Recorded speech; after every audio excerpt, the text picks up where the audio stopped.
Au nom du Père et du Fils et du Saint-Esprit. Amen.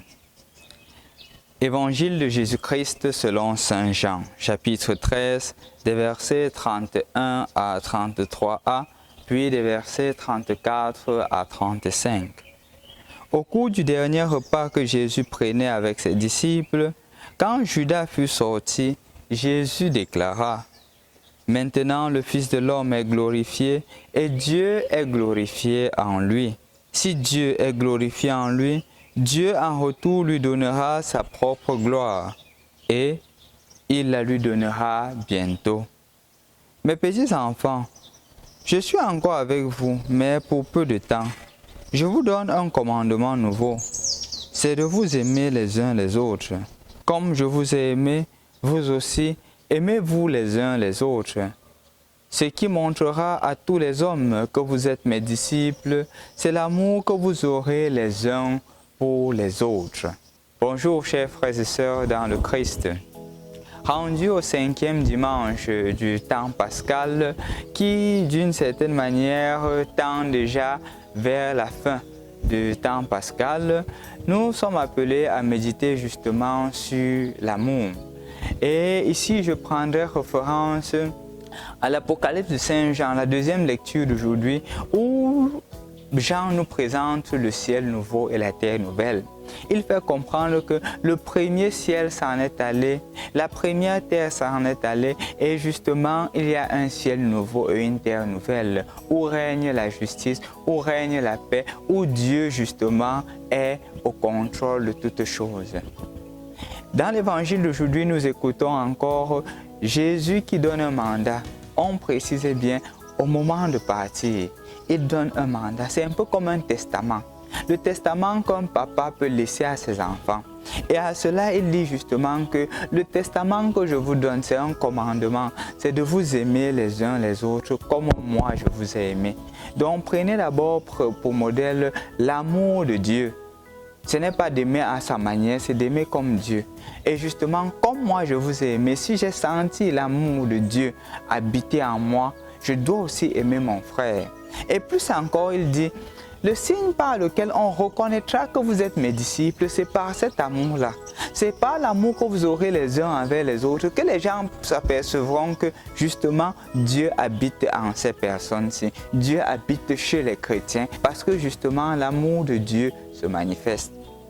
Mon frère, ma soeur, je voudrais qu'on prenne un temps pour justement méditer sur ce ciel nouveau et cette terre nouvelle. Regardons le monde d'aujourd'hui. Regardons la guerre en Ukraine. Regardons les coups d'État par-ci, par-là. Regardons la bagarre entre les nations et les continents. Regardons l'insécurité partout. Regardons l'aliénation que nous offrent les réseaux sociaux de nos jours. Regardons où nous sommes conduits comme des moutons de paluge. Comme des moutons qu'on mène à l'abattoir. Sans ouvrir la bouche, nous le suivons. Est-ce la terre nouvelle que le Seigneur voudrait nous offrir? Est-ce le ciel nouveau que le Seigneur voudrait nous offrir? Ce n'est pas ce monde-là. Le monde de la dépravation des mœurs, le monde de la haine, le monde de la division, ce n'est pas ce monde-là que le Seigneur voudrait nous offrir. Il veut nous offrir un ciel nouveau et une terre nouvelle. Et le critère à travers lequel on saura que nous sommes dans une terre nouvelle et un ciel nouveau, c'est pas l'amour que nous aurons envers les autres. En effet, l'amour est le critère du ciel nouveau. Parce que quand il y a l'amour entre nous, quand il n'y a plus de division, le ciel nouveau apparaît. Comment? Je crois que les exemples sont nombreux. Et on pourrait citer, entre autres, justement la réconciliation entre les frères. Si dans une famille, on est capable de se pardonner, de se réconcilier et de vivre en harmonie, le ciel nouveau apparaît. Parce qu'il n'y a plus de division entre les frères et les sœurs. Parce qu'il n'y a plus de haine entre les frères et les sœurs. Il n'y a plus de méfiance, il n'y a plus de concurrence. C'est justement le bien de l'autre qui fait mon bien.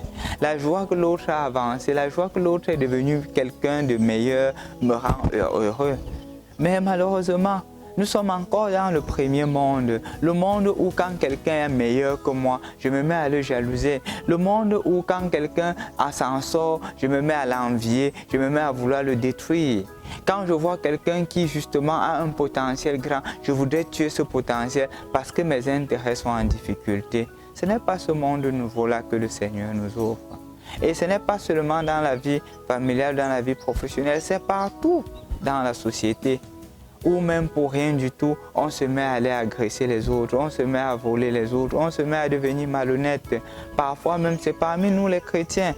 Un chrétien ne peut pas être honnête à l'égard de son frère chrétien, à l'égard de son frère humain.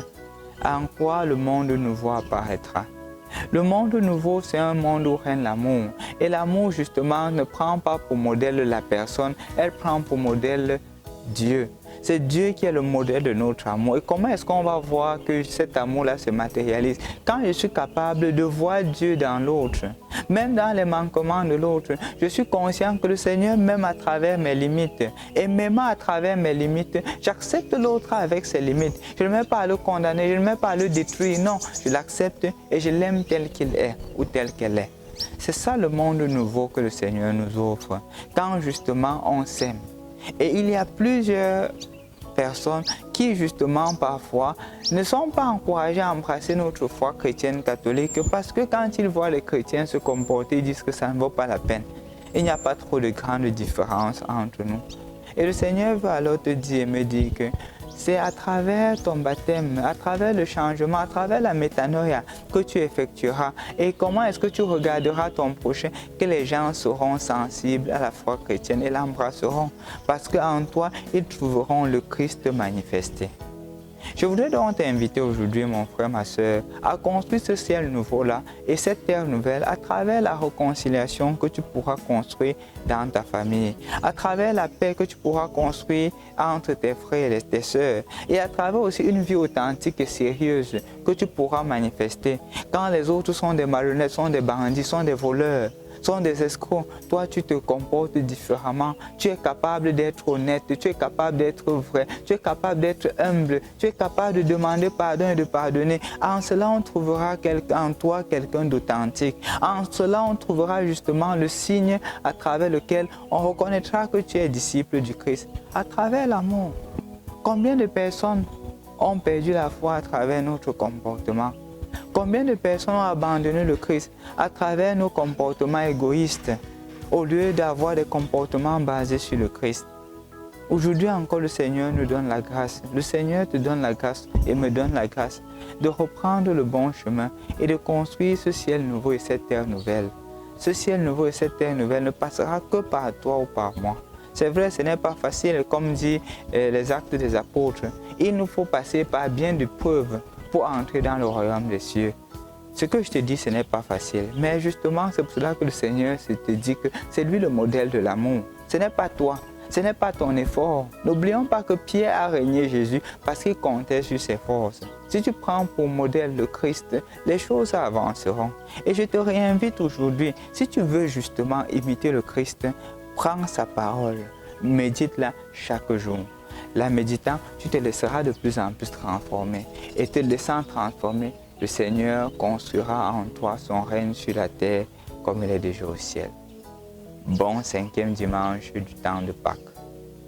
Au nom du Père et du Fils et du Saint-Esprit. Amen.